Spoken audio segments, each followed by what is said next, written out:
Welcome to America for Christ Ministries International Radio Broadcast. They're located at 4960 Suite 8, Covington Highway, Decatur, Georgia, 30035. For more information, 770-885-3707. And now let's go into the message already in progress. Chers auditeurs et auditrices donc, de l'émission Lieu d'espoir, provenant donc de American Cross Ministries International, basée aux États-Unis, à Atlanta, en Géorgie. Donc, nous vous bénissons dans le précieux nom de notre Seigneur Jésus-Christ. Et ce matin, nous sommes encore dans la joie de vous retrouver donc pour l'écoute donc de la parole de Dieu, cette parole qui est infaillible, la parole de Dieu donc qui est une sémence incorruptible. Donc, ce matin, cette parole donc vous donnera donc la vie, la vigueur donc à vos muscles, et la vigueur à vos membres, et tout ce qui est mort donc en vous, nos prières et nos proclamations ce matin, et que donc cette parole donc redonne vie donc à tout ce qui est mort dans votre vie, dans le puissant nom de notre Seigneur Jésus-Christ. Ce matin donc avec l'homme de Dieu, donc Bernard l'apôtre depuis les États-Unis, pour vous apporter donc le message. Ce matin d'abord, avant de commencer le message, nous voulons donc remercier de part et d'autre tous ceux et toutes celles dont le Seigneur donc a touché les cœurs. C'est le Seigneur qui touche les cœurs. Non seulement c'est le Seigneur qui touche les cœurs, mais aussi il y a l'obéissance qui s'ensuit. Parce que Dieu peut parler donc à un homme, mais tant qu'il n'y a pas d'obéissance, il n'y a pas de progrès. Et voilà pourquoi nous voulons donc prendre cette occasion pour donc encourager tous ceux d'une manière ou d'une autre qui envoient de l'aide pour soutenir cette œuvre, donc ce ministère donc qui est donc pour l'évangélisation, donc le réveil, donc les missions. Les missions, donc, nous avons mis en place donc des branches, des églises un peu partout, ici aux États-Unis, tout comme en Afrique, au Niger, cela est implanté au Cameroun, en Côte d'Ivoire, et nous sommes en train de voir aussi d'autres pays à venir, donc selon donc la direction du Saint-Esprit, et nous bénissons le Père, parce qu'ici aux États-Unis, et nous avons vu aussi que le Seigneur, dans sa grâce, doit toucher beaucoup de gens qui soutiennent donc l'œuvre, et parce que notre intention, notre donc vision n'est pas nous-mêmes, mais c'est pour le royaume de Dieu. Quand Dieu fait lever un homme et une femme, quand Dieu fait lever un ministère, c'est son ministère à lui, comme je le répète plusieurs fois, à tous ceux donc aux différents leaders, et l'œuvre appartient donc à Jésus-Christ. C'est lui qui est venu et qui est mort sur la croix de Calvaire, et tout ce qu'il a fait, il t'a appelé toi et moi, non seulement d'abord, il t'a sauvé, il m'a sauvé, et aussi, en même temps aussi, la Bible dit dans Ephésiens, quand donc il a quitté les enfers, en montant, donc il a donné des dons aux hommes. Et ces dons ministère, on appelle ça don ministère. Certains donc sont donc des apôtres, certains donc sont des prophètes, des évangélistes, donc des pasteurs et des enseignants. Donc, vous voyez, ces dons sont donnés pour l'édification donc du corps de Christ. Et comme je le dis, je le répète, vous voyez, c'est important que nous mettions l'accent sur ce que Dieu nous a appelé à faire. Parce que si nous ne faisons pas ce que Dieu nous a appelé à faire, parce que il faut que tu sois rassuré d'abord de ton appel, et aussi qu'est-ce que Dieu voudrait que tu fasses. Vous voyez? Et je vais prendre un exemple dans la Bible avec le petit Samuel. Lorsque donc Anna, donc c'est la maman de Samuel, lorsqu'elle priait donc sur Dieu pour avoir un enfant, et lorsque Dieu donc a fait venir cet enfant Samuel, donc qui était petit, et la Bible dit que, si vous lisez bien dans 1 Samuel, donc Anna donc est partie et a remis donc l'enfant au service donc de Dieu sous donc sous le regard donc d'Élie le sacrificateur à l'époque. Donc cet homme-là était chargé donc de pouvoir d'instruire et de guider cet enfant donc dans l'appel du Seigneur. Vous voyez que si vous lisez bien attentivement, donc et ce Samuel-là, le petit Samuel ne comprenait pas d'abord ce que Dieu voulait de lui. Mais au fur et à mesure qu'il grandissait, et la Bible dit qu'il était couché près de l'arche, dans la présence même de Dieu, dans le temple, et le Seigneur s'est révélé à lui, dans un premier temps, dans un deuxième temps, il comprenait pas, il courait vers Élie.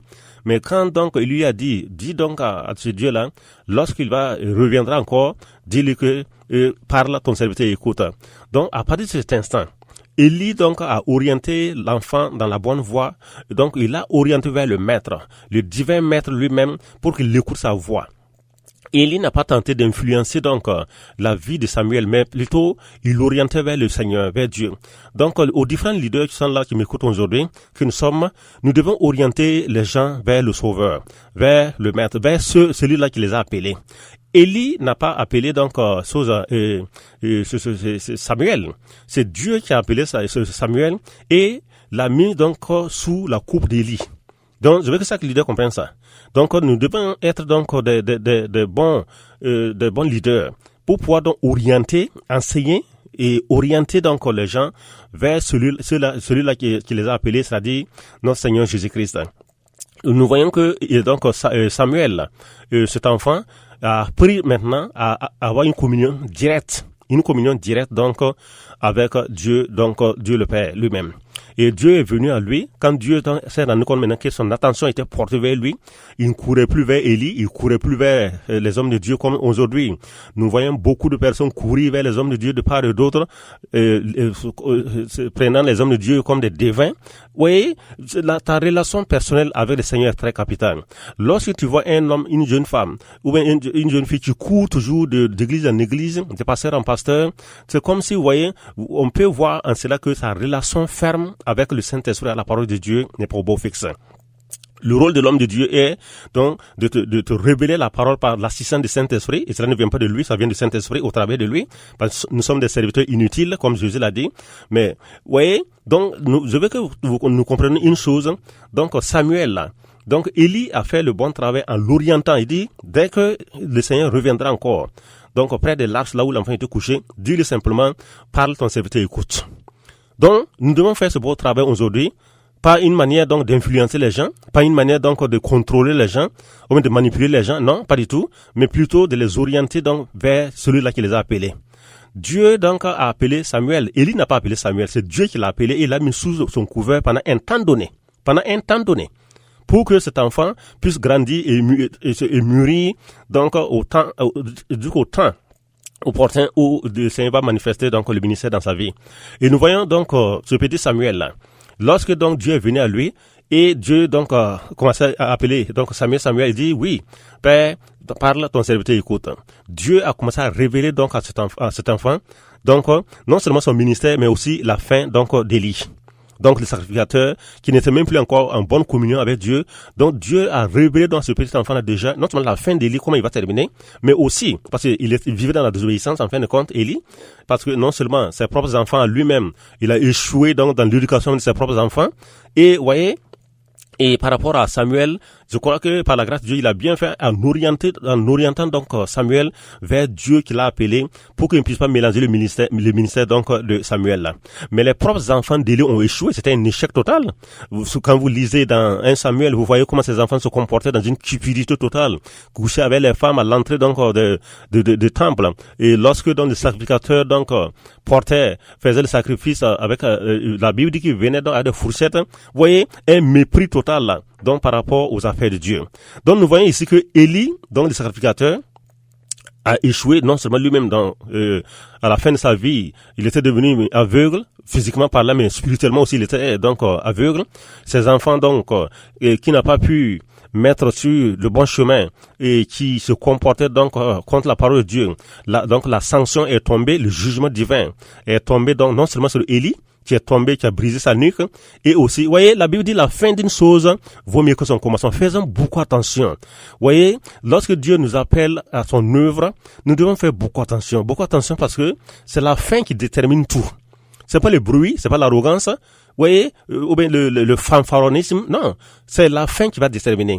Voilà pourquoi la Bible dit que c'est la fin d'une chose qui vaut mieux que son commencement. Nous voyons donc que cet enfant dans Samuel là, voyez, donc Dieu lui a révélé dans le plan de sa vie qu'il devait devenir prophète des nations. Et voyez, c'était une nouvelle pour Israël. Vous voyez, et quand dans Samuel, à l'âge propice, son ministère a commencé, vous voyez que Samuel a eu une réputation très fantastique sur la nation d'Israël, jusqu'à ce que Dieu l'ait pris. Vous voyez que Samuel, donc la Bible dit, donc non seulement il était juge, mais il était prophète, et vous voyez, il partait de lieu en lieu donc pour offrir le sacrifice, et c'est encore au travers de cet enfant Samuel, donc la royauté, donc de Saül, où il a intronisé avec l'onction d'huile et de David. Et vous voyez, tout ça, le ministère de Samuel a été un ministère vraiment fantastique. Quand vous lisez Samuel, c'est un jeune homme vraiment que Dieu a béni. Et il a terminé vraiment glorieusement sa vie. Contrairement à Élie, qui était presque son mentor, son père spirituel qui avait échoué totalement.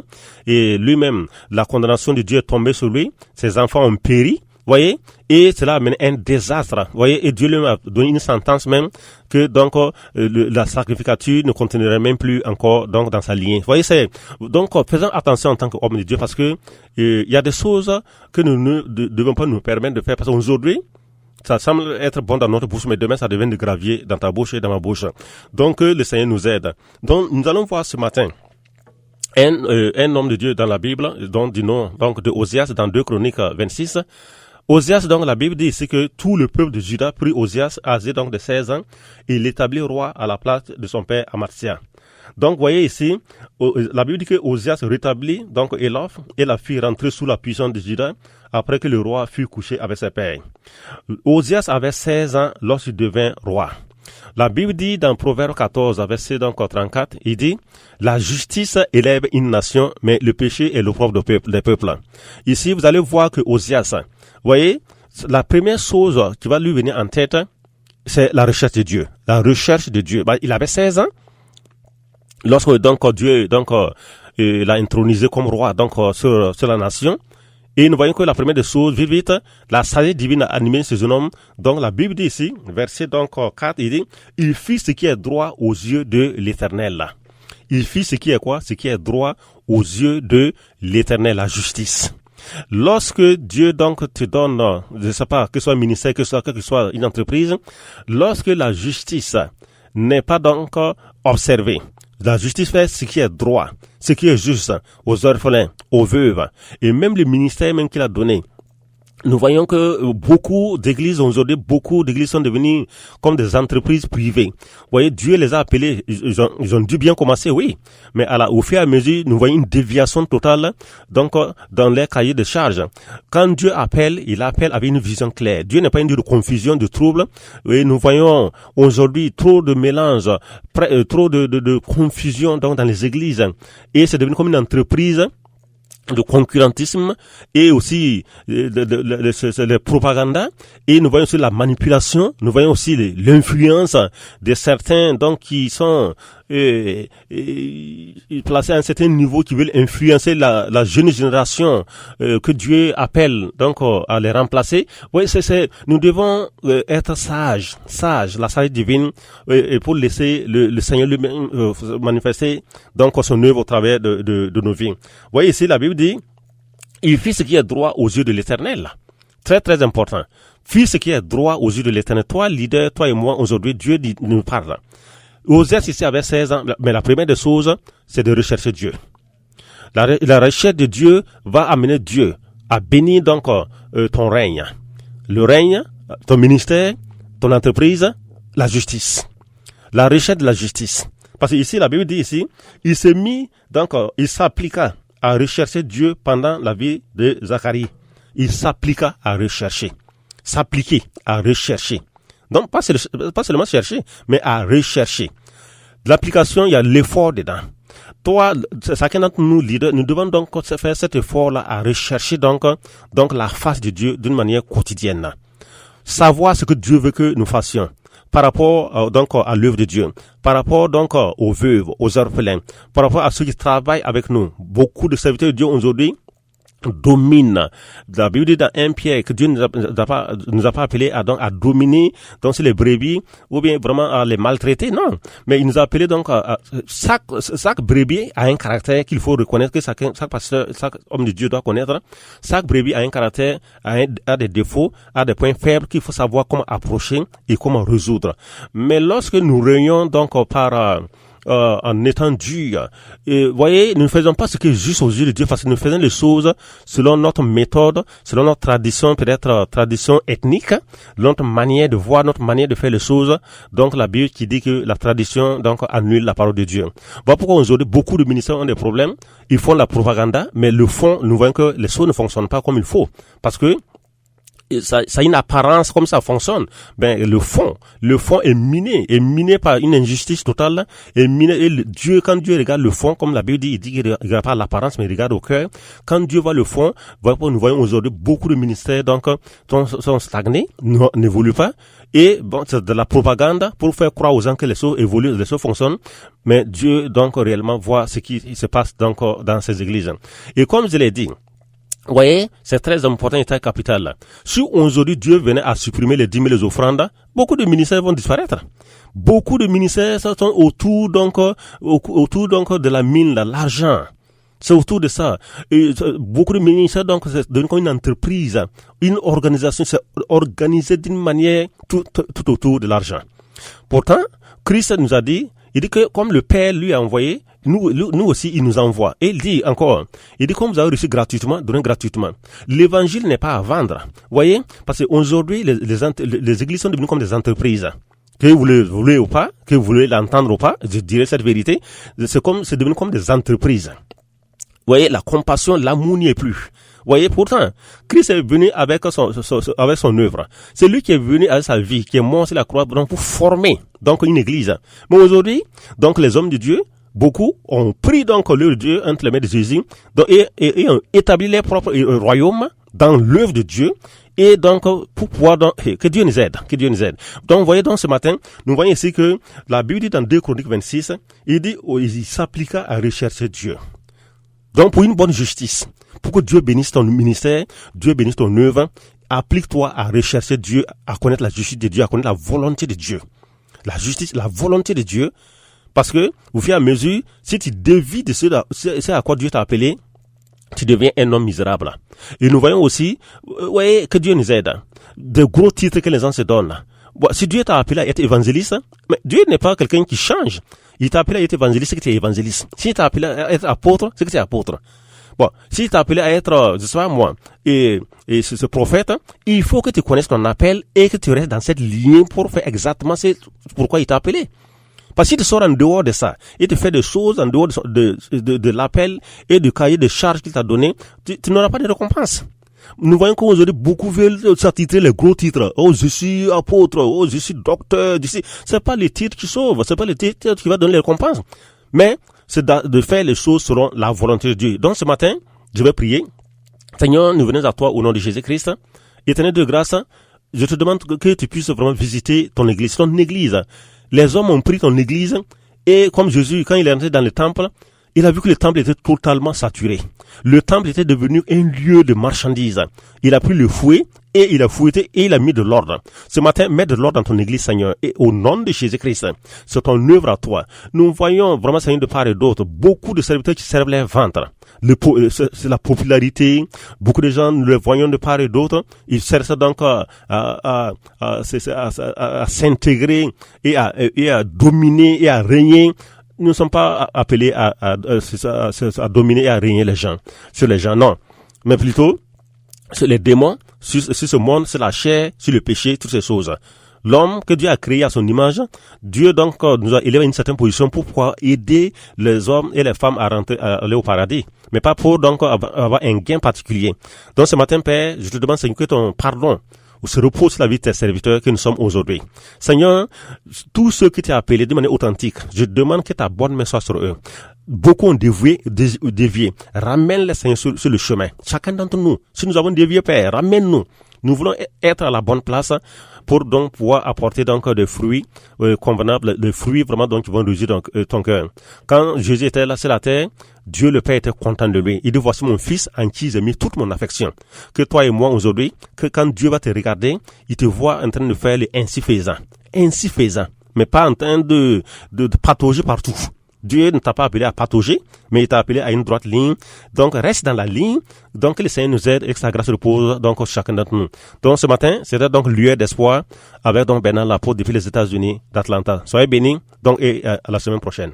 Merci. America for Christ Ministries International wants to continue to be a blessing to the community but they need your help, your financial donations, as well as your non-perishable food items, furniture, clothing, and more. Now, for more information, you can call 770-885-3707. They will come pick up the donations absolutely free. So if you'd like to donate to America for Christ Ministries International to continue to be a blessing to the community with your monetary donations, non-perishable food items, clothing, furniture, and more, call this number, 770-885-3707. America for Christ International Ministries. You may call for pickup for all of those items, 770-885-3707. And thanks for donating to America for Christ Ministries International.